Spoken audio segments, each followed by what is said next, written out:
knees, one knee down and one leg up. Okay, and he's just going to go through kind of a little bit of a shot. Because he's in this position, I'm not going to try to smash my hips on the floor and do a heavy sprawl. Okay, so I'm going to stand with my left foot forward. Jay's going to shoot in, so his shoulder's going to come into my belly. He's going to try and wrap around both legs. He's going to take his head on the outside into this position. Okay, so before he can do this and get this leg either on the inside of the penetration settle around, I have to do something. This is too late. Once I'm in this position, you no longer have a sprawl. Okay, so he goes back, he shoots in again, and I'm just going to practice kicking my legs back a little bit and just pushing my bum back.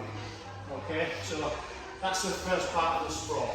Alright, so we're getting a little bit of a timing thing, so he goes back to that same position.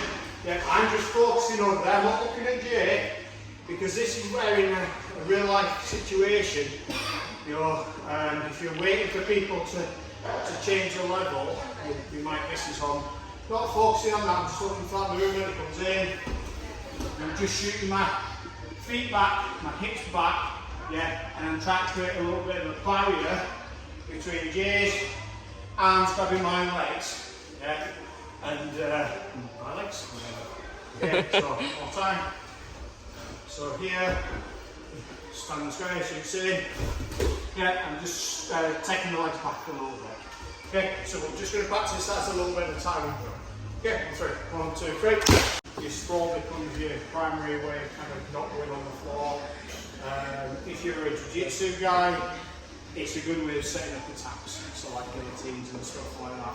So like having a good sprawl sometimes doesn't necessarily mean stopping the sprawl. It's putting yourself in a good position where you can then start attacking. Tonight we're kind of looking at more stopping the sprawl. So when we're sprawling, it's to stop them from taking us down. Okay, so Jay goes back into the same position. Okay, one of the things that we've got to focus on as well is having a little bit of chest pressure on the back of Jason's neck. Okay, this is going to help keep a little bit of control, because if Jay shoots in and I have no chest pressure on the back, he can just keep walking through and eventually take me down. Okay, so there has to be a little bit of chest pressure on the back of his neck. So as he shoots in now, I'm going to go, and then I've got that chest pressure on the top of his neck, on the top of his shoulders, and this is where we then can start thinking about some of the drills that we've been doing about getting round and doing all the star drill stuff. Okay, so as he shoots in, we're going to hopefully get that position, and then we're going to go for our first attack. Ready?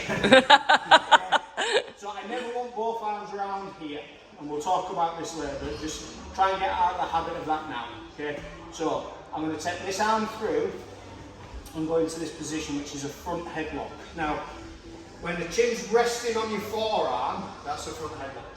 When you cup the chin, that's a cow catch. Slightly different opportunities for the low. Just switch the other way for us.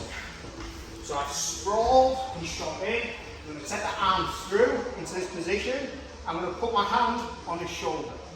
Okay, this feels a bit of a weird thing, because typically we want to get that arm round or start going for the guillotine.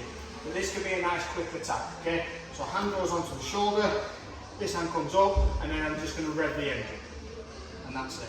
Okay, so this is a Grovit choke, which is a catch wrestling one.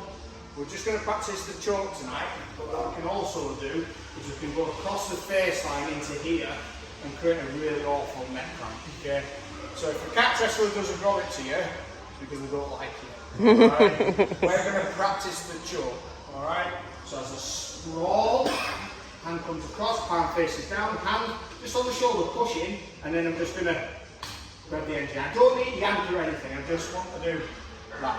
Okay, it's pretty awful, so be nice with it. Okay, so sprawl into a Grovit choke. Alright, on three. 1, 2, 3.